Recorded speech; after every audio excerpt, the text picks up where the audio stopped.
क्या करी? लक्ष्य उनका क्या है?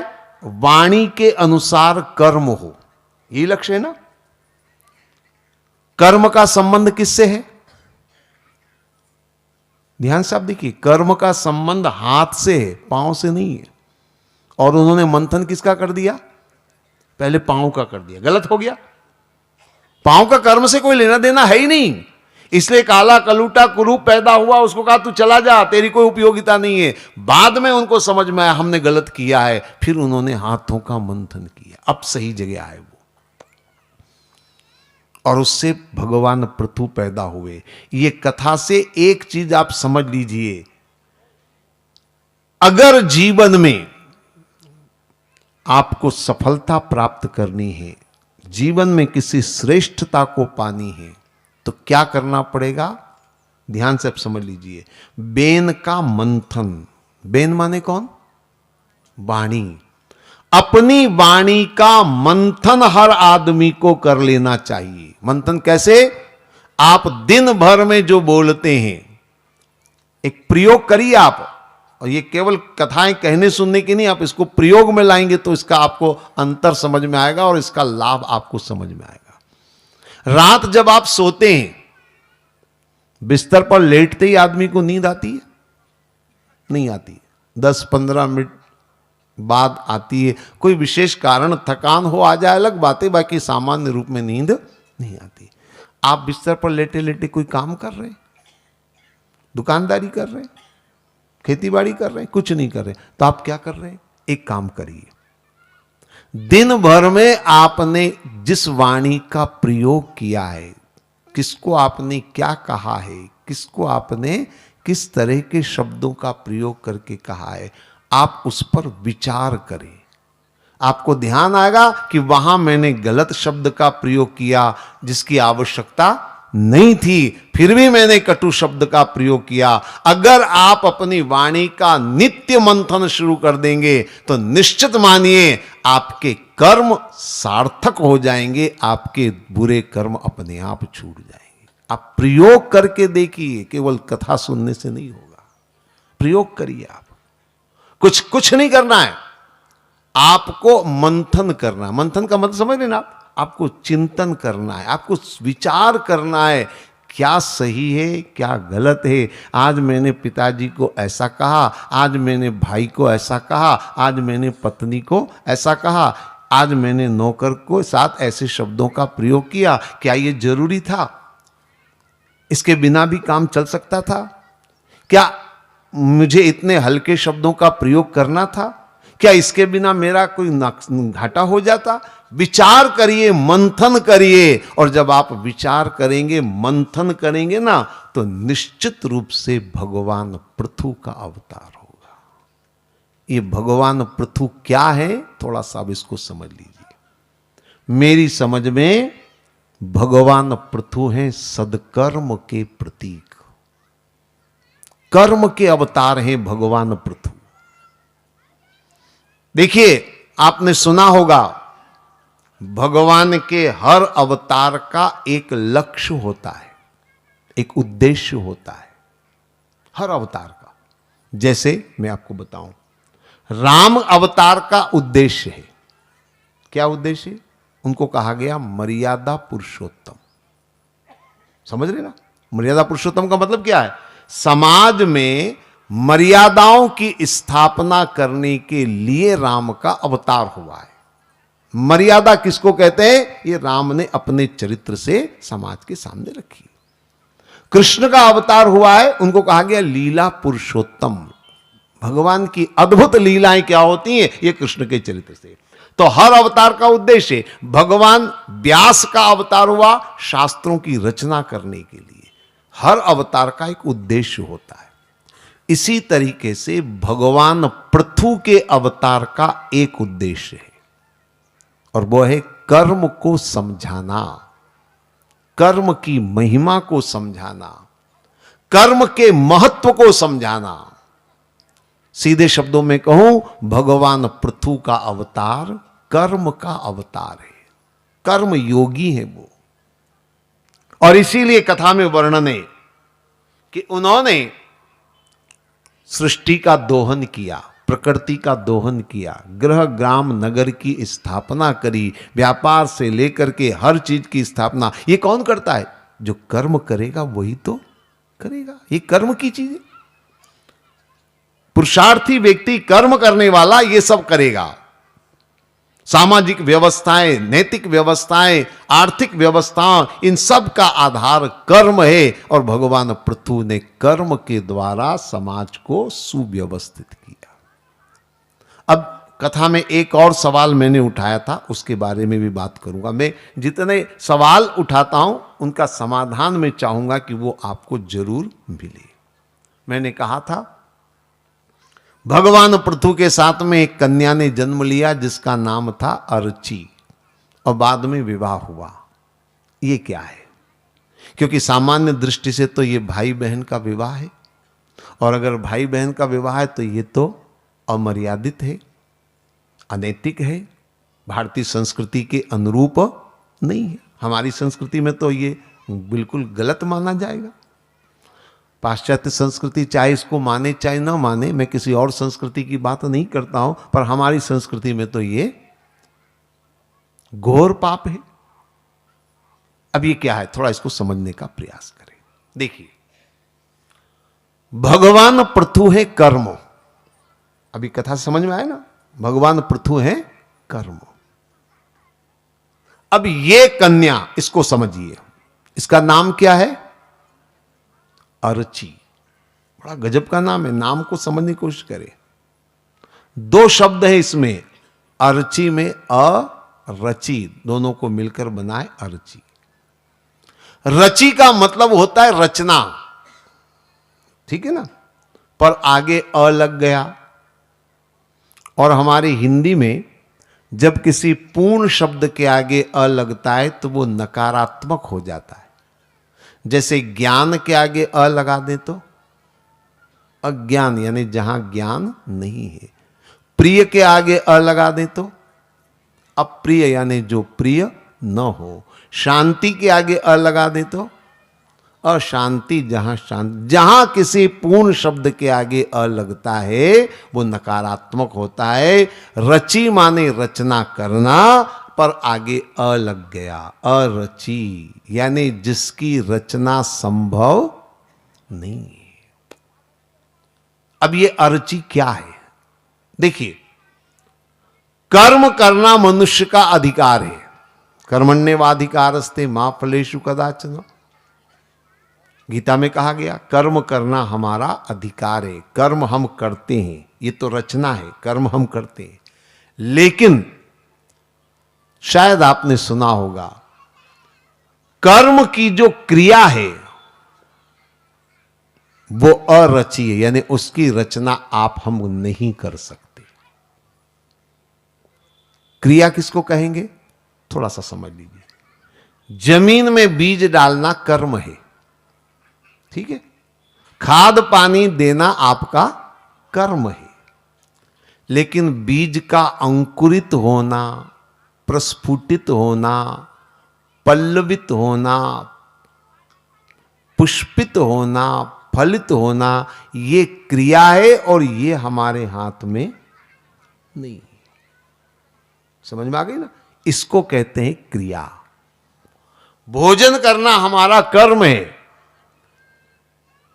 लेकिन भोजन से कितना रक्त बनेगा, कितना मांस बनेगा, कितना वीर्य बनेगा, कितना ये चर्बी होगी, ये क्रिया हमारे हाथ में नहीं है। इसको कहते हैं क्रिया। कर्म और क्रिया। नाम है अरची, यानी जिसकी रचना न हो सके। ये रचना नहीं हो सके वो क्या है? वो है कर्म की क्रिया। अब कथा में जो वर्णन है उसको समझिए। कथा में वर्णन है भगवान पृथु ने अर्ची से विवाह किया। इसको लेकर बड़ी मन में शंका होती है। मैं इस शंका का निवारण करने के लिए दो बातें आपसे कहूंगा। देखिए, विवाह का अर्थ क्या है? थोड़ा सा पहले समझ लीजिए, विवाह का अर्थ क्या है? विवाह तो आप सबने किया है ना, तो अर्थ जान के किया है ना, कि बिना अर्थ जाने? असल में शादी करते समय आदमी को लगता है बस दुल्हन मिल जाए, अर्थ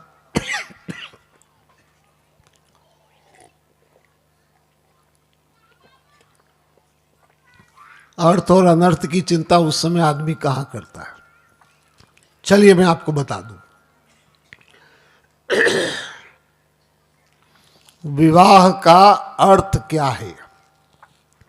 मेरी समझ में विवाह का एक ही अर्थ है, और वो है जन्म जन्म का साथ, मिलन। इसी को कहते हैं विवाह। भारतीय संस्कृति तो कहती है 7 जन्मों का मिलन, है ना। तो विवाह से अर्थ क्या है? साथ, मतलब मिलन। अब देखिए, मैंने यहां तक देखा है कि मान लो पति पत्नी में से एक अगर सिधार गया है, भगवान ना करे पर होता सबके है, एक उदाहरण दे रहा हूं। मान लीजिए एक जना चला गया है, तो घर में तस्वीर लगी रहती है, ठीक है। मैं कई बार जाता हूं किसी के घर में, तो वो बताते हैं ये हमारे जीवन साथी थे, साथ रहा नहीं, साथ छूट गया, पर कहने को अभी भी यही कहा जा रहा है कि ये हमारे जीवन साथी थे। मतलब क्या है? विवाह का अर्थ है साथ, यही विवाह का अर्थ है। अब मैं आपसे एक बात पूछता हूं, ध्यान से मेरी बात सुनना। विवाह के अलावा सामाजिक पारिवारिक जीवन में ऐसा कोई और शब्द या रिश्ता अगर हो जिसमें जीवन भर साथ रहने की बात प्रकट होती हो, तो मुझे बताइए। कोई रिश्ता, कोई संबंध अगर आप ढूंढ के बताएं जिसमें जीवन भर का साथ, चाहे वो मां बेटे का हो, बाप बेटे का हो, भाई भाई का हो, भाई बहन का हो, चाचा भतीजे का हो, कोई रिश्ता ऐसा नहीं जिसमें जीवन भर का साथ की भावना जुड़ी हो, किसी में नहीं है। केवल विवाह ही ऐसा शब्द है जिसमें जीवन भर का साथ का भाव आता है। यहां विवाह शब्द से जो अर्थ है वो बहुत अलग ढंग से समझना पड़ेगा। भगवान पृथु का अर्ची से विवाह, विवाह का यहां मतलब है जीवन भर का साथ। किस तरह का साथ है?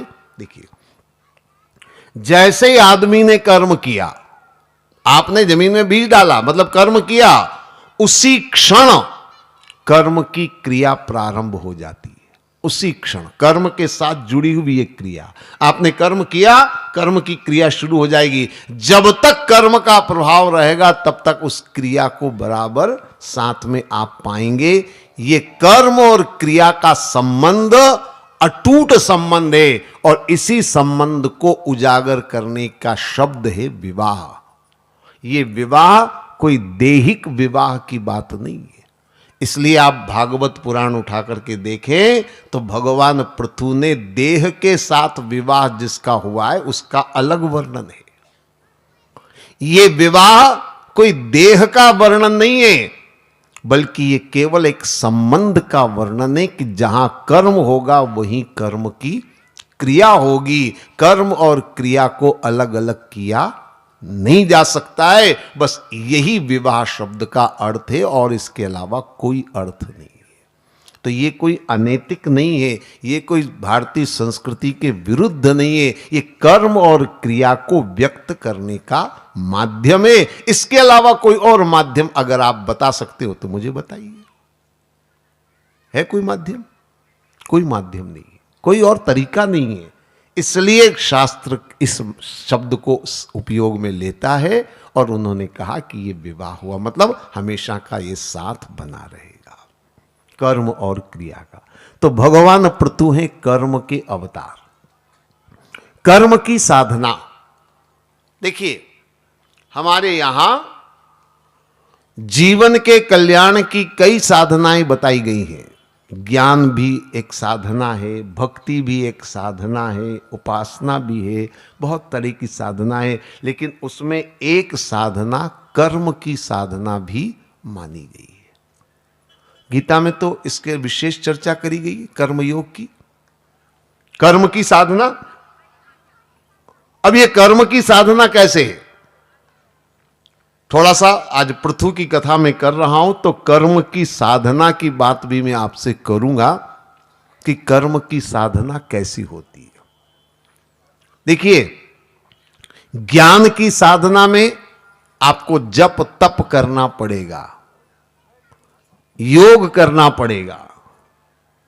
भक्ति की साधना में आपको सुमिरन करना पड़ेगा, आपको और भी कुछ करना पड़ेगा। लेकिन कर्म की साधना अगर देखा जाए तो कर्म की साधना बहुत सरल है, क्योंकि कर्म तो आप वैसे भी कर ही रहे हैं, रोज आप कर्म कर रहे हैं। आंखों की पलक उठाते हैं वो भी कर्म है, गर्दन हिलाते हैं वो भी कर्म है, उठना बैठना चलना फिरना जो कर रहे हैं सब कर्म है, आपका प्रतिपल कर्म हो रहा है।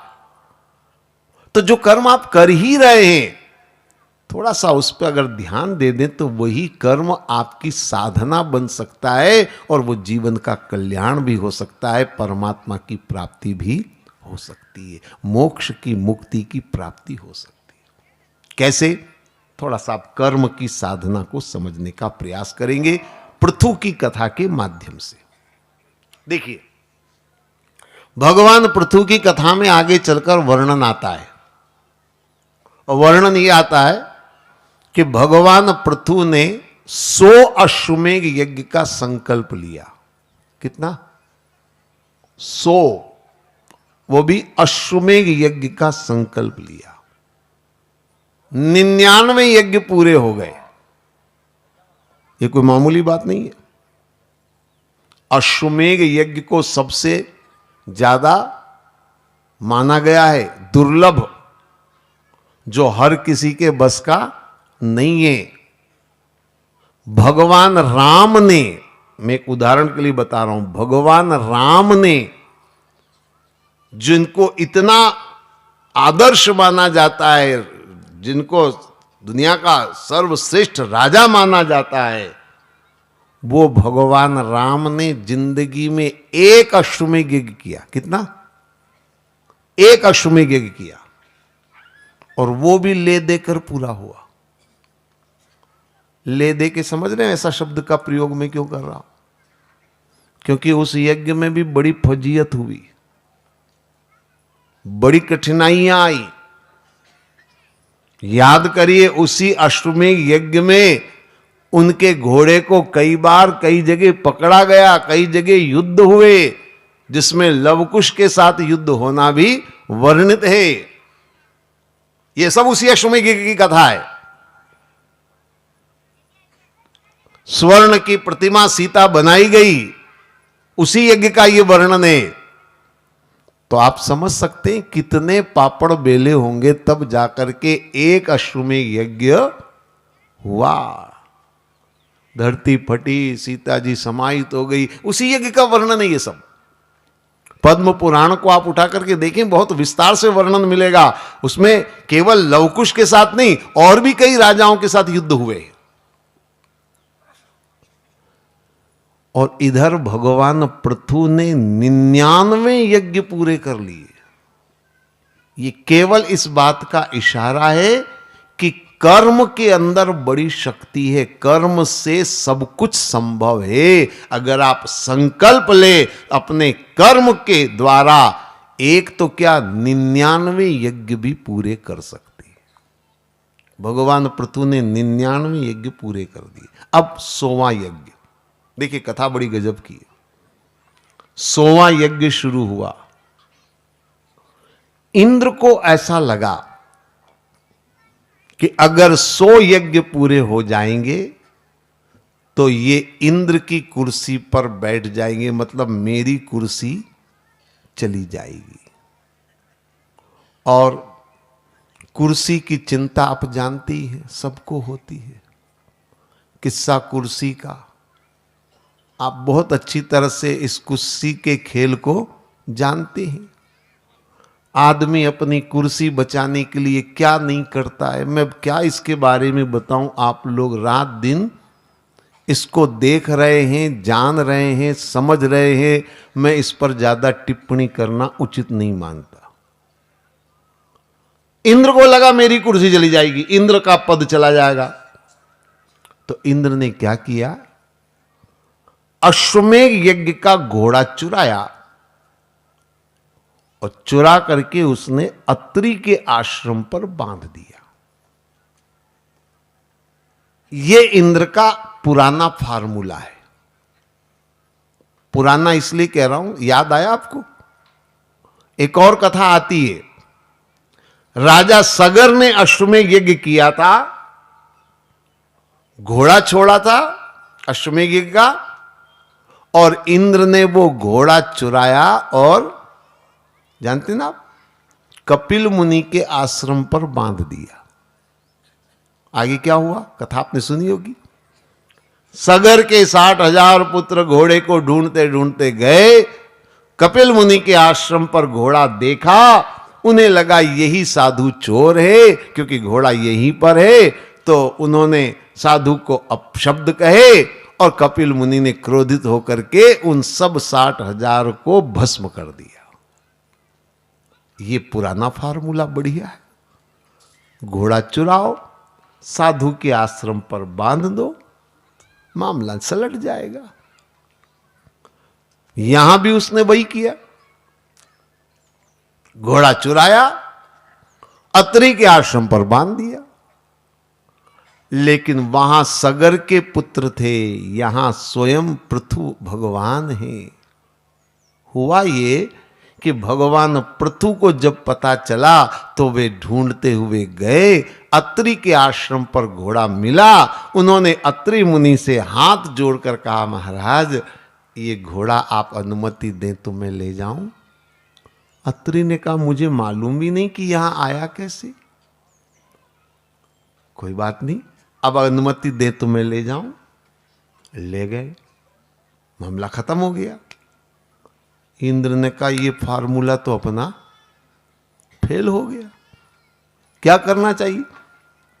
इंद्र ने दोबारा घोड़ा चुराया, फिर अत्रि के आश्रम पर बांधा, यह सोचकर कि एक बार में नहीं, दोबारा अगर घोड़ा वहीं मिलेगा तो अब तो शंका होगी कि यही साधु चोर है, और गड़बड़ होगी और काम बन जाएगा।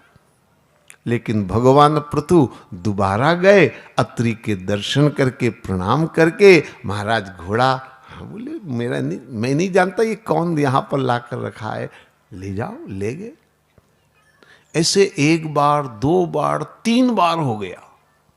इंद्र चुराए, अत्रि के आश्रम पर बांधे, और पृथु अवतार जो है भगवान पृथु उसको बड़े प्रेम से लेकर आ जाए।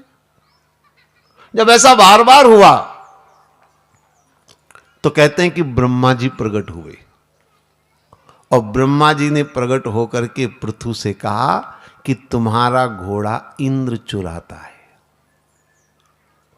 और इसलिए चुराता है कि उसको ऐसा लगता है कि कहीं उसकी कुर्सी चली जाएगी, तुम इंद्र की कुर्सी पर बैठ जाओगे, इसलिए वो चुराता है। जैसे ये बात भगवान पृथु ने सुनी, भगवान पृथु ने कहा, अरे मेरे अश्वमेध यज्ञ से इंद्र को तकलीफ हो रही है, उनको शंका है कि मैं उनका सिंहासन छीन लूंगा, जबकि मेरे को सिंहासन नहीं चाहिए, पर उनको तकलीफ हो रही है। तो भगवान पृथु ने जानते क्या किया, उसी समय यज्ञ बंद कर दिया। 99 यज्ञ करने वाला आदमी 100वें यज्ञ को बंद कर देता, बोले मुझे यज्ञ नहीं करना है। उन्होंने यज्ञ बीच में बंद कर दिया। कथा तो बहुत सीधी है, लेकिन समझने में बहुत महत्वपूर्ण बातें हैं।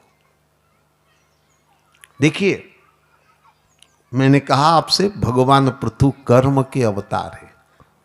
कर्म में बड़ी सामर्थ्य है, शक्ति है, सब कुछ कर सकते हैं। 99 यज्ञ पूरे करने वाला 100 भी पूरा कर सकता था, असंभव नहीं था।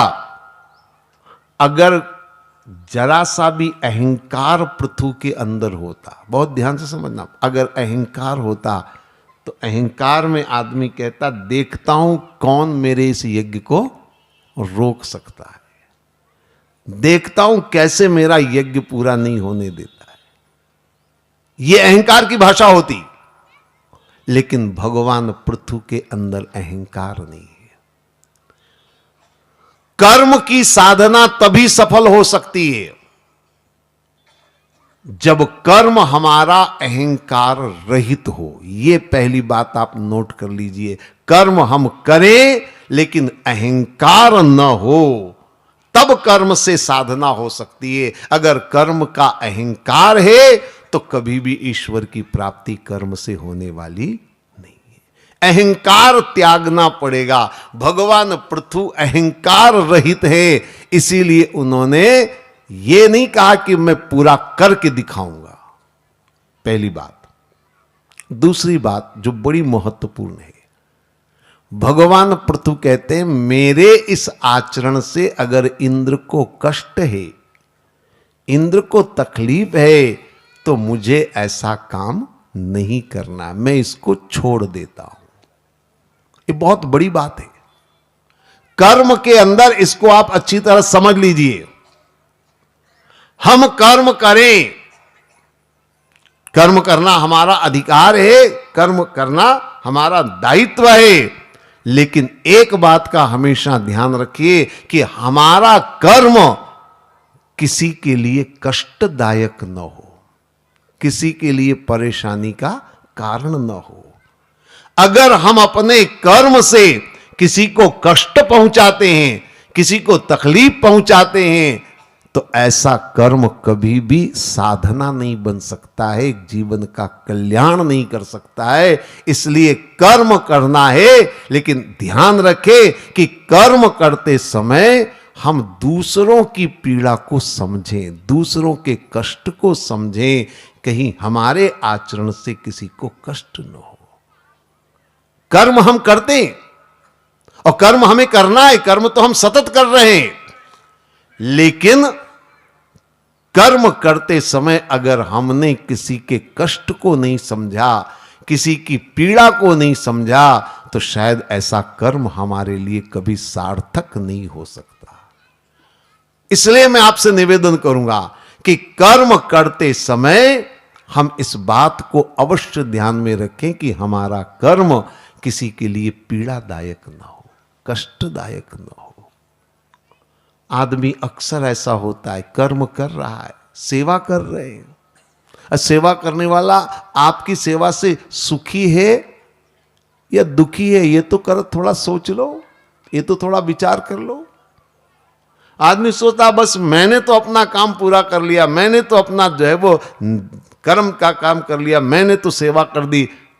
इससे क्या होगा जब तक आप सामने वाले के सुख दुख को न समझे। एक मुझे घटना याद आती, 2 मिनट की घटना मैं आपको सुना दूं, उससे जल्दी बात समझ में आएगी। एक स्कूल में मास्टर ने अपने बच्चों से कहा कि भाई देखो, तुम कोई सेवा का काम करो तो तुम जीवन में आगे बहुत अच्छे काम करोगे, अभी से सीखो सेवा करना, मदद करना। तो बच्चों ने कहा हम बहुत छोटे हैं, हम क्या करेंगे। तो बात तो सही है, छोटे बच्चे थे, 5-7 साल 8 साल 10 साल के बच्चे थे स्कूल में। तो मास्टर ने कहा देखो छोटे मोटे काम तो कर ही सकते हो, छोटे मोटे काम जैसे किसी प्यासे को पानी पिला दिया, किसी को रास्ता भटक गया है तो उसको रास्ता दिखा दिया, या कोई मान लो सड़क पार कर रहा है तो उसको हाथ पकड़ करके सड़क पार करवा दी। ऐसे छोटे मोटे सेवा के काम तो कर ही सकते हो। तो मास्टर जी ने कहा देखो तुम अगले सोमवार को जब आओगे तो मैं तुमसे पूछूंगा कि तुमने क्या किया है ना। ठीक। अगले सोमवार को फिर स्कूल में सब बच्चे आए।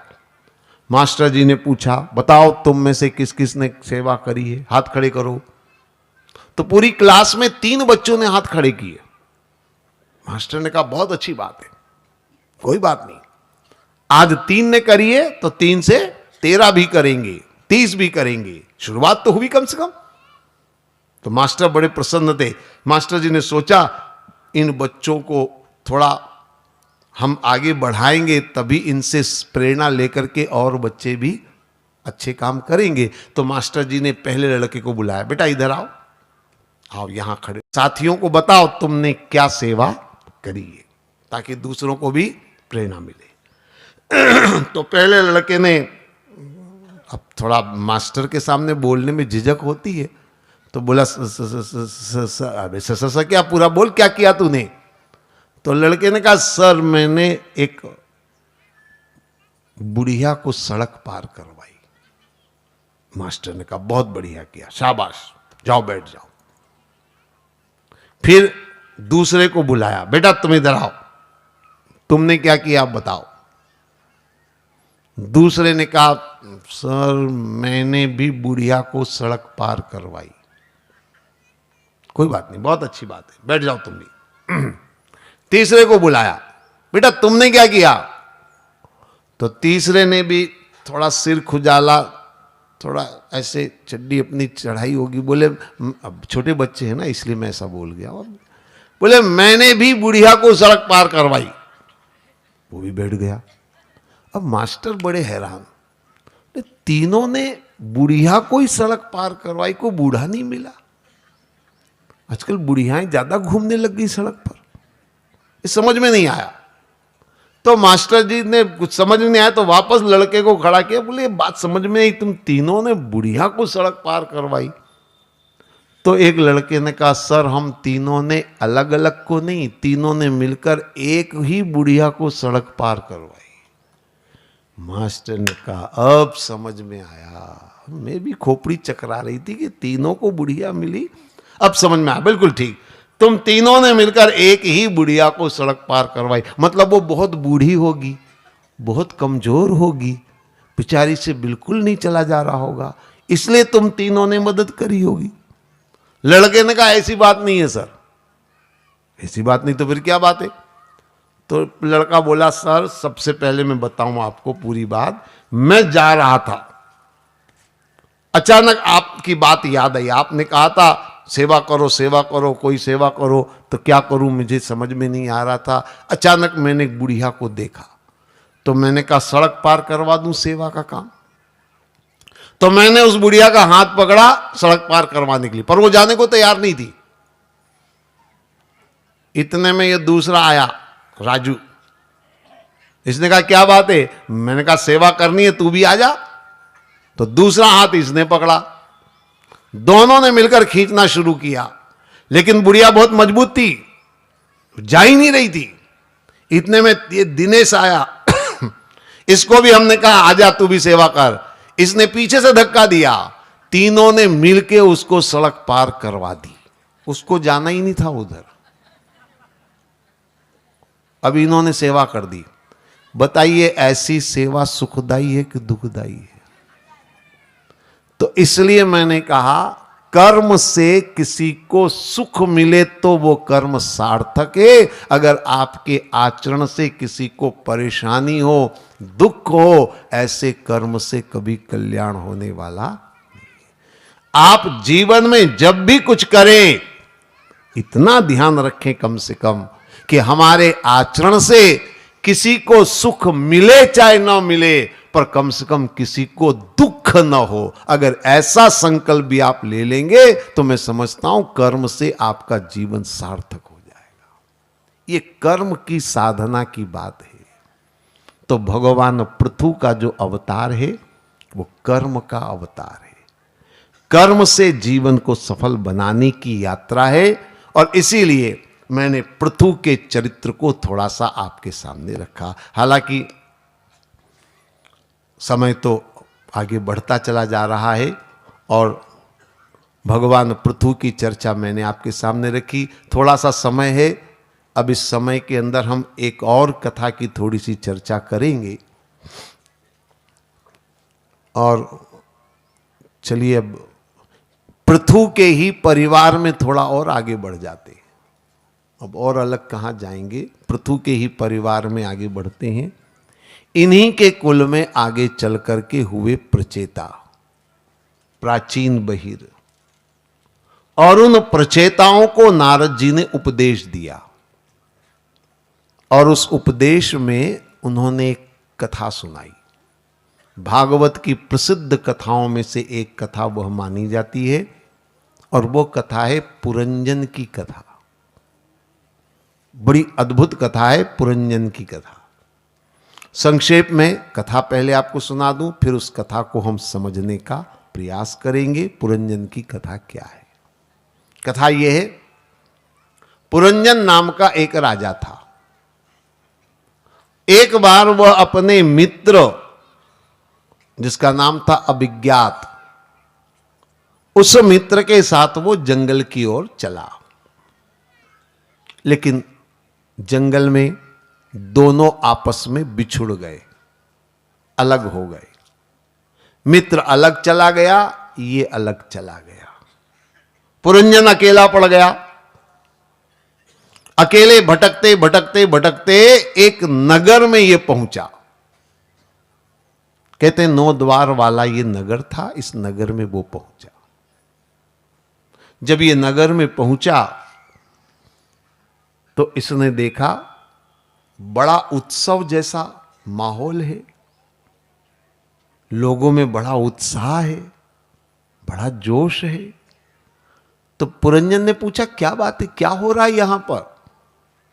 तो किसी ने बताया कि हमारी राजकुमारी की सवारी निकल रही है, इसलिए लोगों में जोश है, उत्साह है। तो पुरंजन को भी बड़ा फिर आश्चर्य हुआ।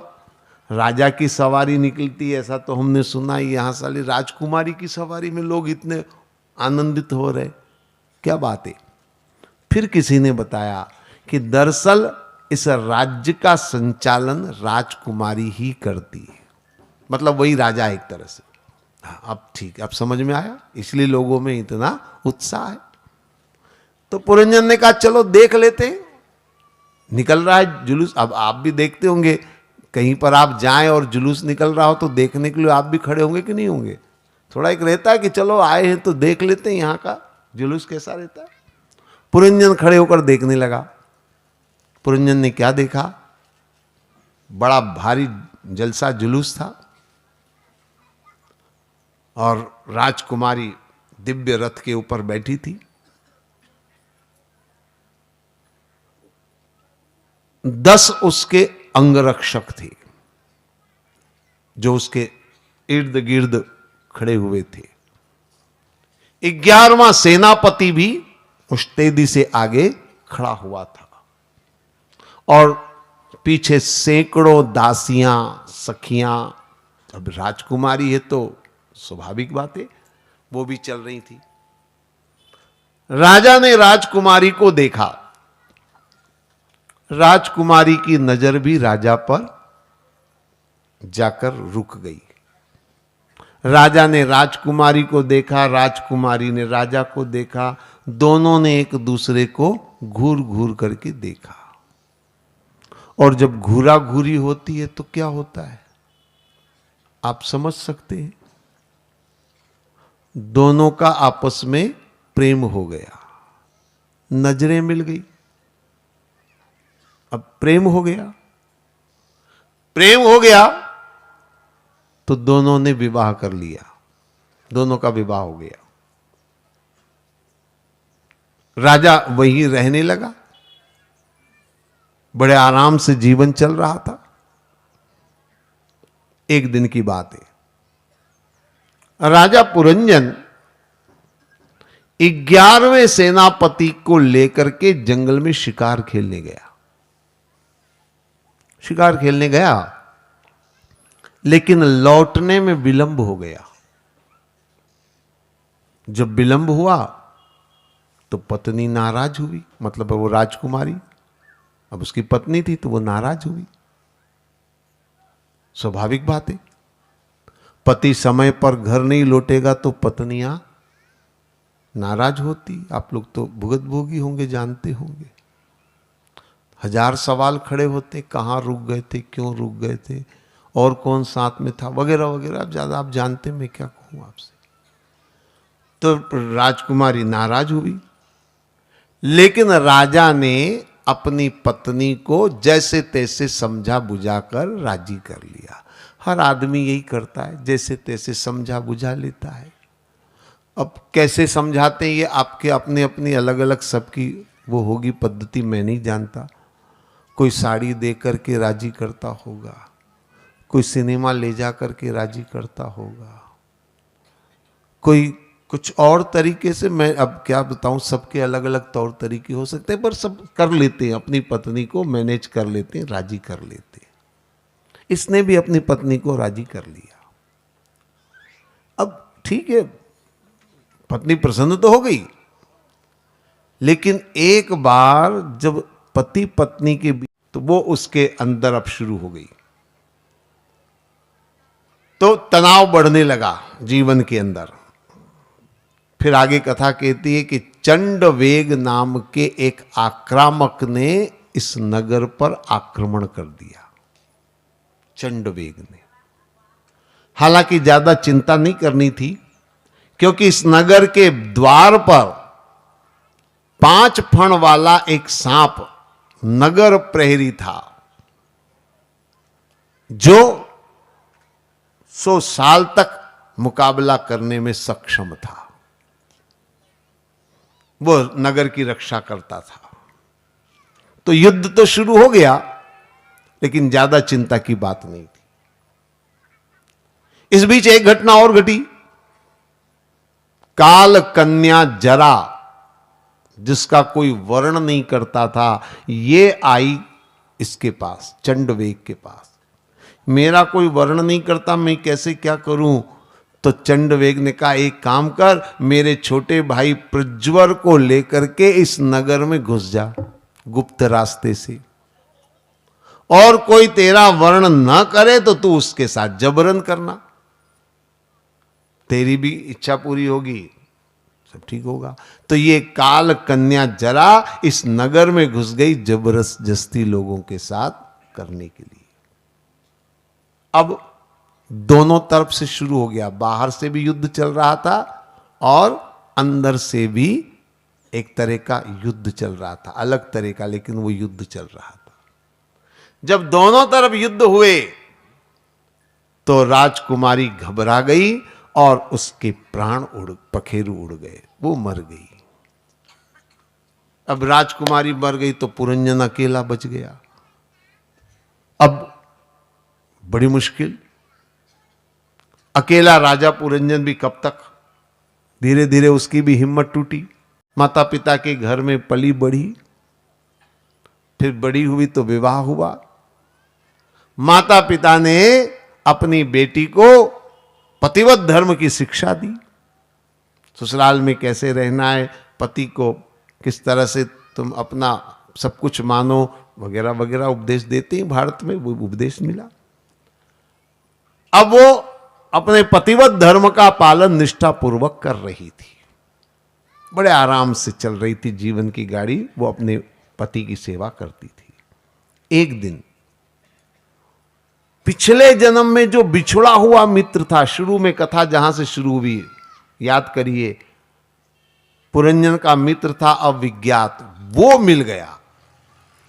अब वो मिल गया तो सारी पुरानी जन्म की बातें भी याद आ गई। ओहो, इससे मैं बिछुड़ गया, भटक गया और उस नगर में पड़ गया और उस राजकुमारी के चक्कर में पड़ा, जिसकी वजह से मुझे इस जन्म में स्त्री बनना पड़ा। तो ये उसने पुराने जन्म को याद किया, और केवल याद ही नहीं किया, बल्कि उसने उस मित्र को पाकर के संतोष भी किया, चलो कम से कम मेरा मित्र मुझे वापस मिल गया। तो इस तरह से पुराना मित्र जब मिला तो वह असीम आनंद का अनुभव करता है और उसका जीवन का कल्याण हो जाता है, मोक्ष हो जाता है। ये कथा पुरंजन की है। ये तो केवल कथा है जो मैंने सुनी, लेकिन आवश्यकता है इस कथा को समझने की। बहुत महत्वपूर्ण कथा है, हर व्यक्ति के जीवन की कथा है। और पहली बात मैं आपको बता दूं, ये कथा कब कही गई। भागवत में वर्णन आता है, प्रचेता पंचाग्नि के बीच में खड़े होकर तप कर रहे थे। हमारे यहां कई तरह की साधनाएं बताई गई हैं, अघोरी साधना से लेकर के कई तरह की साधनाएं होती हैं जिनके अंदर अलग अलग विधान होते हैं। एक ये भी साधना की विधि है कि आग के चारों तरफ आग लगाकर बीच में खड़े होकर तप करना, बड़ा कठोर होता है और वो तप करने वाले करते भी हैं। वो तपस्या कर रहे थे, वहां नारद जी आ गए। नारद जी ने उनसे पूछा क्या कर रहे हो? जीवन के कल्याण के लिए, आत्म कल्याण के लिए, मोक्ष के लिए, परमात्मा के लिए हम तप कर रहे हैं। तो नारद जी हंसने लग गए। तो उन्होंने प्रचेताओं ने कहा, आप हंस क्यों रहे हो? बोले कुछ नहीं। नहीं बोले बताइए आप क्यों हंस रहे हो? तो नारद जी ने कहा, अरे इतना शरीर को कष्ट देकर के परमात्मा पाने की तुम सोचते हो, तो क्या बिना कष्ट के परमात्मा नहीं मिलते? उन प्रचेताओं ने कहा, हमने तो शास्त्रों में यही सुना है कि तपस्या करनी पड़ती, कठोर तप, हमने कठोर तप करना शुरू कर दिया। नारद जी ने कहा, ऐसा नहीं है, परमात्मा सरलता से भी मिल जाते हैं। अब कैसे सरलता से मिलते हैं? तो नारद जी ने एक कहानी सुनाई जो मैं अभी आपको सुना चुका हूं, पुरंजन की कहानी। अब इस कहानी का कई लोग सोचते हैं कि मोक्ष से, परमात्मा से क्या संबंध है, उसी को आपको समझना है। आप एक एक शब्द पर ध्यान देंगे तो कथा का गूढ़ तत्व भी समझ में आएगा और बात पूरी सरलता से समझ सकेंगे। देखिए, कथा कहती है, पुरंजन नाम का एक राजा था। शब्द पर ध्यान देने, राजा का नाम क्या है? पुरंजन। पुर को रंजन करने वाला, उसको कहते हैं पुरंजन। पुर माने क्या होता है? पुर माने नगर। पुर शब्द रहता ना, रायपुर, बिलासपुर। पुर का मतलब क्या है? नगर। एक पुर हमारे पास भी है, ये हमारा शरीर, ये नगर से कम नहीं है, महानगर है। इस नगर को रंजन करने वाला जानती कौन है? वो है जीवात्मा। जब तक जीवात्मा है इस शरीर में, तब तक इस पुर का रंजन है। आत्मा निकल जाए तो फिर रंजन नहीं होगा, फिर तो भंजन होगा। यानी लोग दाह संस्कार कर देंगे, जमीन में गाड़ देंगे, जो भी पद्धति होगी, लेकिन एक बात पक्की है कि फिर रंजन होने वाला, तो पुरंजन माने क्या है? जीवात्मा। अब इसका मित्र है जिसका नाम है अविज्ञात। जीवात्मा का मित्र, जीवात्मा का सच्चा साथी कौन है? मेरी समझ में जीवात्मा का सच्चा साथी है परमात्मा। अब देखिए, परमात्मा के तो अनेक नाम हैं। हमारे यहां कहते हैं हरि के 1000 नाम, कृष्ण के करोड़ नाम। नामों की कोई कमी नहीं है। बहुत सारे नाम आपने भी सुने होंगे, बहुत सारे नाम आप भी लेते होंगे, लेकिन यहां जो नाम बताया गया है वो बड़ा अद्भुत विलक्षण है। यहां क्या नाम बताया है? अविज्ञात। परमात्मा का यह नाम शायद और कहीं देखने में नहीं आता, इसी कथा में यह नाम सुनने में आता है, अविज्ञात। अब अविज्ञात का अर्थ क्या है, थोड़ा उसको समझ लीजिए। इसमें दो बातें हैं। अविज्ञात में ज्ञात और अज्ञात, ये दो चीजें हैं, दोनों को मिलकर बना है अविज्ञात। ज्ञात का मतलब है जो जाना जाए, और अज्ञात का मतलब है जो जाना न जाए। अगर मैं आपसे पूछूं परमात्मा ज्ञात है कि अज्ञात है, आप क्या कहेंगे? देखिए सीधी बात है, ज्ञात मतलब जो जाना गया, अज्ञात मतलब जो जाना न जा सके। तो परमात्मा ज्ञात है कि अज्ञात है? आप क्या मानते हैं? थोड़ा जोर से बोलेंगे, कोई तकलीफ नहीं है ना? ज्ञात है कि अज्ञात है? अज्ञात है। अज्ञात मतलब जो कभी जाना नहीं जा सकता। लेकिन सूर, मीरा, तुलसी, कबीर, नानक, दादू जैसे कई महापुरुषों ने उस परमात्मा को जाना है, तो अज्ञात कैसे हो सकता है? अगर आप कहेंगे ज्ञात है, तो क्या आप सबने जान लिया है? नहीं, दोनों चीजें गलत हैं। न ज्ञात है न अज्ञात है। अब शब्द को समझ में आएगा जल्दी से। यहां परमात्मा का नाम है अविज्ञात। अब इस अविज्ञात शब्द में अज्ञात शब्द पूरा है। आप लिख के देखिए, अविज्ञात में अज्ञात शब्द पूरा है, यानी अभी परमात्मा हमारे लिए अज्ञात है, मतलब हमने अभी परमात्मा को जाना नहीं है। लेकिन अ के बाद आता है वी, तो वी का मतलब है विशेष साधन, विशेष उपाय अगर किए जाएं तो वी के बाद क्या बचेगा? ज्ञात। फिर वो परमात्मा हो जाएगा ज्ञात। जैसे सूरदास जी ने, कबीरदास जी ने परमात्मा को जाना, तो विशेष साधना के बाद उन्होंने जाना है। तो वो अज्ञात भी है और ज्ञात भी है, दोनों है। इसीलिए मैंने कहा ये नाम बड़ा अद्भुत नाम है। तो ये मित्र बिछुड़ गया, सबका यही हाल है। हम सब जीव उस परमात्मा से बिछुड़ गए, ठीक है ना? अब बिछुड़े तो भटकते भटकते भटकते, यानी 84 लाख योनियों में भटकते भटकते वो पुरंजन पहुंचा एक नगर में, 9 द्वार वाला नगर। 9 द्वार वाला नगर शायद आप समझ रहे होंगे, ये हमारा नरतन। 2 कान, 2 नासिका, 2 नेत्र, 1 मुख, 7 लिंग और गुदा, ये 9 द्वार वाला नगर हमारा शरीर है। इस नगर में आदमी पहुंच गया, वो पुरंजन पहुंच गया। यहां एक राजकुमारी उसे मिलेगी। राजकुमारी कौन है? यह है बुद्धि। जीवात्मा का संबंध बुद्धि से हो सकता है। उसका जो वर्णन किया गया वो भी शब्द सुनिए। 10 उसके अंग रक्षक है। 10 अंग रक्षक कौन है? ये है हमारी 10 इंद्रियां, 5 ज्ञानेंद्रियां, 5 कर्मेंद्रियां, ये 10 इंद्रियां। 11वां सेनापति, अब शायद आप समझ रहे होंगे ये 11वां सेनापति कौन है? ये है हमारा मन। ये सब किसके लिए है? बुद्धि की सुरक्षा के लिए। ये ध्यान रखना, मन और इंद्रियां का काम क्या है? बुद्धि की हिफाजत, बुद्धि की सुरक्षा।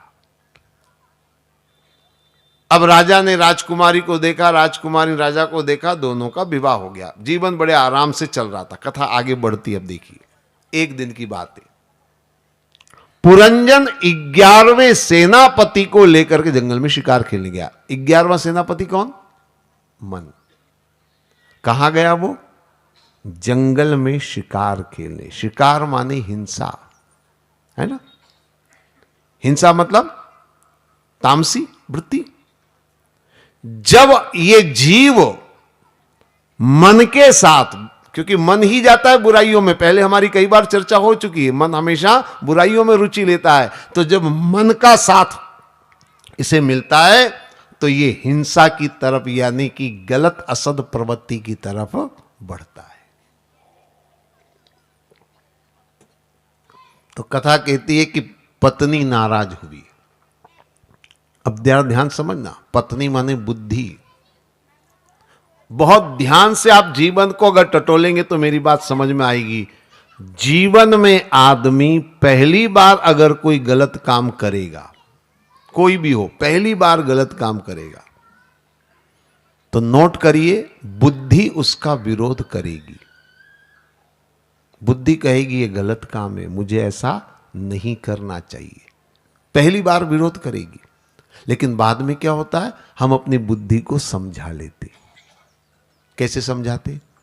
अरे दुनिया में इतने लोग बीड़ी सिगरेट पीते हैं कि मैं भी पी लूं तो क्या फर्क पड़ेगा। दुनिया में इतने पढ़े लिखे लोग भी शराब पीते हैं, ज्यादा से ज्यादा क्या होगा, 2-4 साल जल्दी मर जाएंगे, यही होगा ना। कौन सा जी करके हम दुनिया का भला कर देंगे।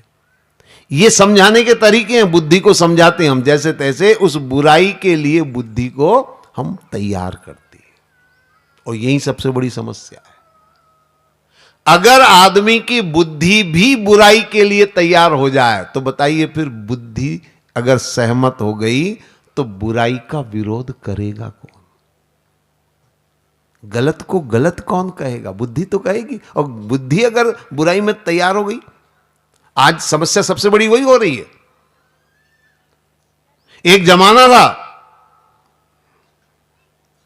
बहुत ध्यान से आप समझना मेरी बात को, एक जमाना था आज से 50-60 साल पहले, जो बुजुर्ग लोग हैं शायद उनको अच्छी तरह से इस बात का ज्ञान होगा। आज से 50-60-70 साल पहले आदमी रिश्वत लेते से इसलिए डरता था कि बाल बच्चे हैं मेरे, मैं ऐसा काम नहीं करूं, बाल बच्चेदार हूं मैं। अब आज क्या हो गया है, आदमी रिश्वत लेता है इसलिए कि मैं बाल बच्चेदार हूं, नहीं लूंगा तो काम नहीं चलेगा। मतलब क्या हुआ, हमारी बुद्धि ने उसको मान लिया कि यह जरूरी है, इसके बिना काम चलने वाला नहीं है। तो बुद्धि जब बुराई के लिए सहमत हो जाए तो फिर बुराई से बचना असंभव हो जाता है। तो पत्नी को समझा बुझा के राजी कर लिया, लेकिन राजी तो कर लिया, लेकिन अब अंदरूनी खींचातानी शुरू हुई। आप बुराई जैसे अंदर आएगी तो अंदर आपके कश्मकश शुरू होगी। उसका परिणाम क्या निकला? कहते हैं चंड वेग ने इस नगर पर आक्रमण कर दिया। चंड वेग शब्द पर ध्यान देना। चंड, प्रचंड। चंड का अर्थ जानते हैं? जिसकी गति को कोई रोक न सके उसको कहते हैं चंड। चंड वेग। और ये क्या है? यह है समय। समय की गति को कोई रोक नहीं सकता।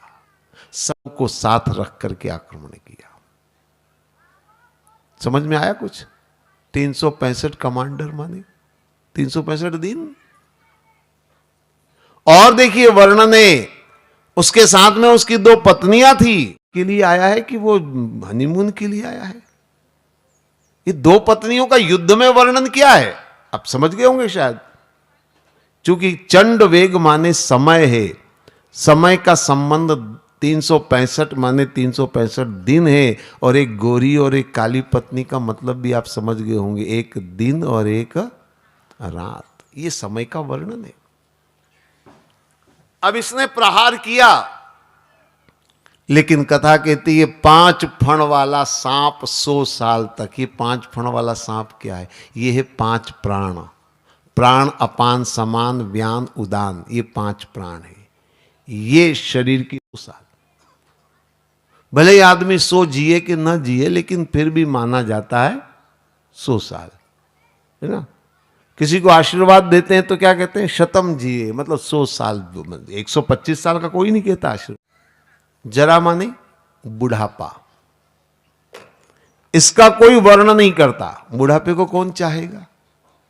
कोई चाहता है कि मैं बूढ़ा हूं? हालांकि बूढ़े सब होते हैं, पर चाहता कोई भी नहीं कि मैं बूढ़ा हूं।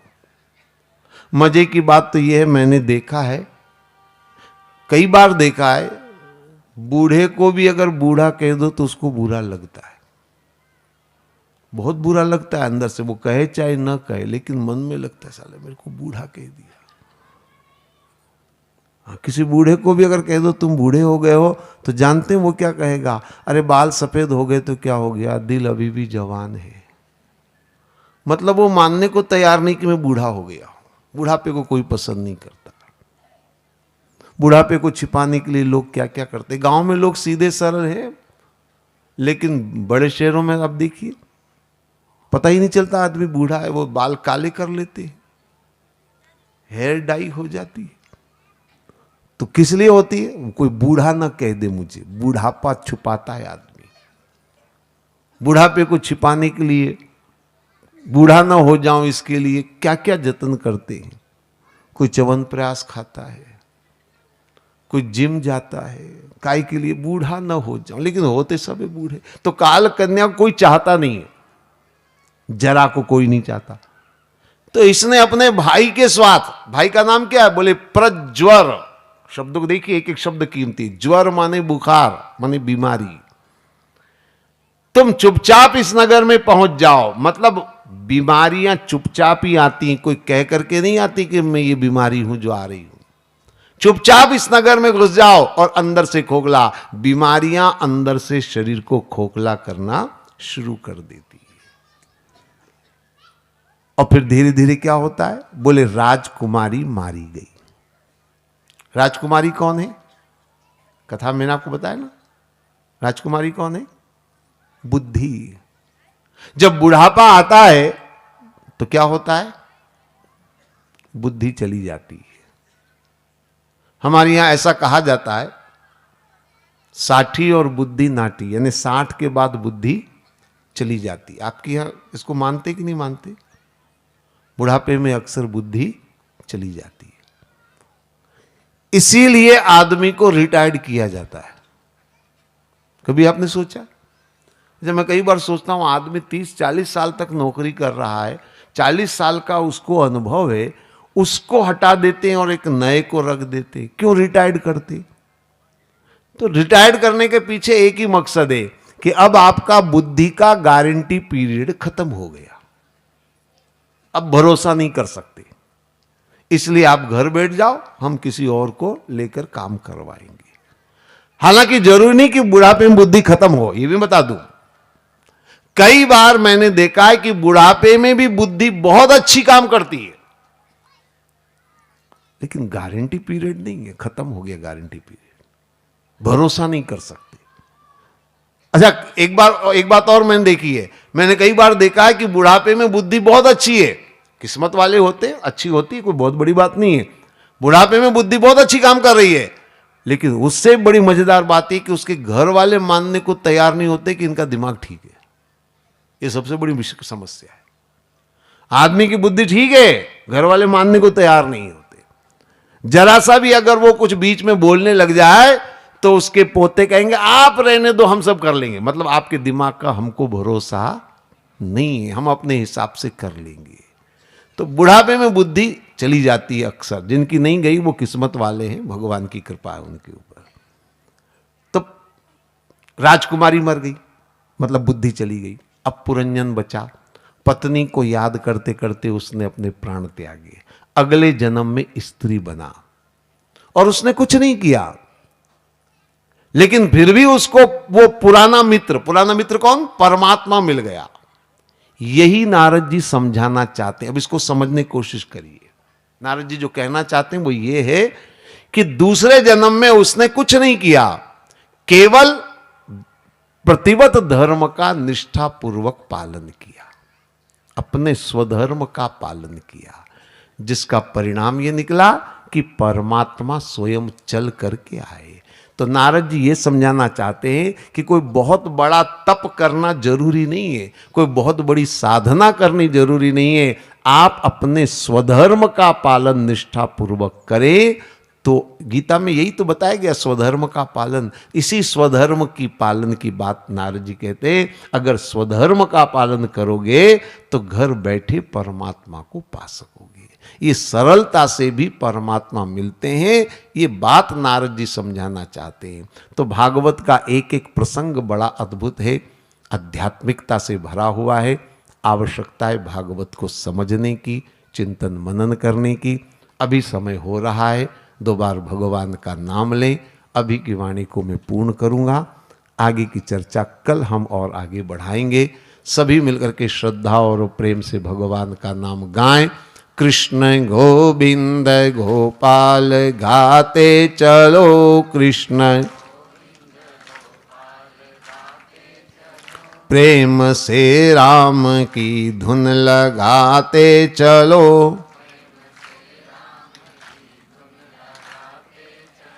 कृष्ण गोविंद गोपाल गाते चलो। ध्यान आएगा उनको कभी ना कभी, भक्त पाएगा उनको कभी ना कभी। ऐसा विश्वास मन में बढ़ाते चलो, ऐसा कृष्ण गोविंद गोपाल गाते चलो, कृष्ण। बोलो श्री कृष्णचंद्र भगवान की, शंकर भगवान की, सत्य सनातन धर्म की। ओम सर्वे भवन्तु सुखिनः, सर्वे सन्तु निरामया, सर्वे भद्राणि पश्यन्तु, मा कश्चित् दुःख भाग् भवेत्। ओम शांति शांति शांति।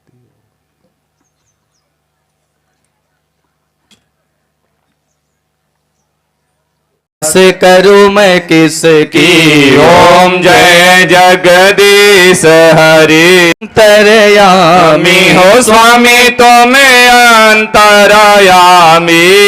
पार ब्रह्म परमेश्वर, पार ब्रह्म परमेश्वर। तुम सबके सागर, तुम पालन करता हो स्वामी तुम पालन करता। मिलो दयामय तुमको मैं कुमति। ओम जय जगदीश हरि। दीन बंधु दुख हरता, तुम अपने हाथ उठाओ, अपने हाथ विकार मिटाओ, पाप हरो देवा। हो स्वामी पाप हरो देवा।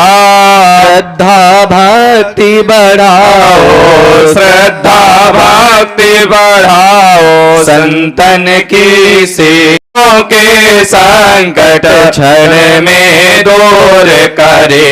ओम जय जगदीश हरि। ओम जय जगदीश हरि। ओम संसार सारम भुजगेन्द्रहारम सदा वसंतं हृदयारविन्दे। भवं भवानी सहितं नमामि मन्दारमाल।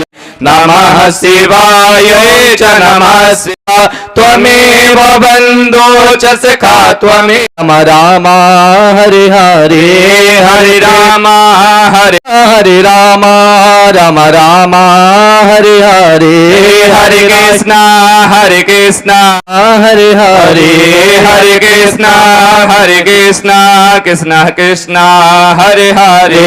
कृष्ण कृष्ण हरे हरे, कृष्ण कृष्ण हरे हरे। जलेन शीतलीकरणं जल घुमाते आरती में। जलेन शीतलीकरणं भवा त्राहि मां पार्वती नाथ सर्व पाप हरो भवा।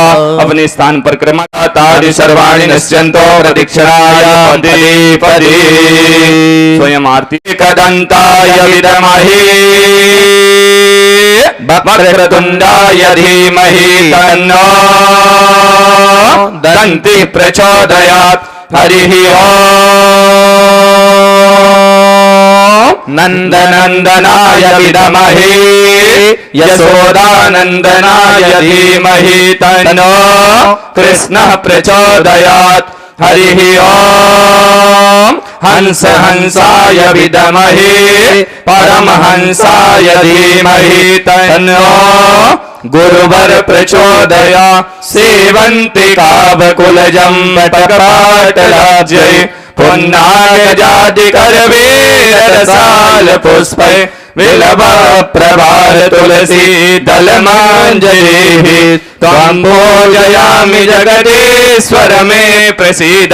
नाना सुगन्धि पुष्पाणि यथा कालो भवानि च पुष्पाञ्जलिर्मया दत्त्वा प्रहार परमेश्वर। सुमने सुमंगल सुमने लय सुमने सुगंधे अपार। पुष्पांजलि अर्पण करो प्रभु आप करो स्वीकार। मंत्र पुष्पांजलि समर्पयामि। बोले गणेश भगवान की जय हो, और ये शंकर भगवान की जय हो। अनंत बलवंत श्री हनुमान जी महाराज की दे दे नन हितकारी। स्वामी भक्तन हित हितकारी। जय जय मोह विनाशक जय जय मोह विनाशक भवबंधन हारी। ओम जय गुरुदेव हरे। ओम जय गुरुदेव हरे। कर्पूर गौरम करुणावतारम संसार सारम भुजगेन्द्रहारम सदा वसन्तं हृदयारविन्दे भवां भवानी सहितं नमामि। मन्दारमाला कुलकालकायै कपालमाला चित्तशेखरायै दिग्यम्बरायै च दिगम्बरायै नमः शिवाय। ॐ च नमः शिवाय। त्वमेव माता च पिता त्वमेव त्वमेव बन्धुश्च सखा त्वमेव त्वमेव विद्या द्रविणं त्वमेव त्वमेव सर्वं मम देव देव। गुरुर्ब्रह्मा गुरुर्विष्णु गुरुर्देवो महेश्वर गुरुर्साक्षात् परब्रह्म तस्मै श्री गुरुवे नमः। तस्मै श्री गुरुवे नमः। जलेन शीतलीकरणं जल घुमा दें। जलेन शीतलीकरणं आरोग्यात्माधिबंधनं पुष्पै देवाधिबंधनम्। भगवान को आरती दिखाएं। पापोहम पाप करमाहम पापात्मा पाप संभवा त्राहि मां पार्वती नाथ सर्व पाप हरो भव। अपने स्थान पर क्रम करें। यानि कानि च पापानि जन्मान्तरगतानि च तानि सर्वाणि नश्यन्तो प्रदक्षिणायां पदे पदे। स्वयं गृहीत्वा महा। आप लोग आरती ले लें। हाथ धुल लें। हाथ में अक्षत पुष्प सचन्त यत्र पूर्वे साध्याः सन्ति देवाः नाना सुगन्धि पुष्पाणि यथा कालोद्भवानि च पुष्पाञ्जलिर्मया दत्ता गृहाय परमेश्वर।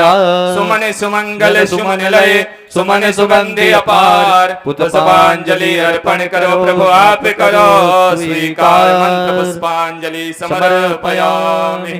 बोले गणेश भगवान की जय हो। गौरी शंकर भगवान की जय हो। अनंत बलवन श्री हनुमान जी महाराज की जय हो। श्री सीतारामचंद्र भगवान की जय हो। वृंदावन बिहारी लाल की जय हो। अम्बे भवानी की जय हो। श्रीमद् भागवत महापुराण की जय हो। स्वामी जी महाराज की जय हो। नमः पार्वती पतये हर हर हर महादेव शंभो।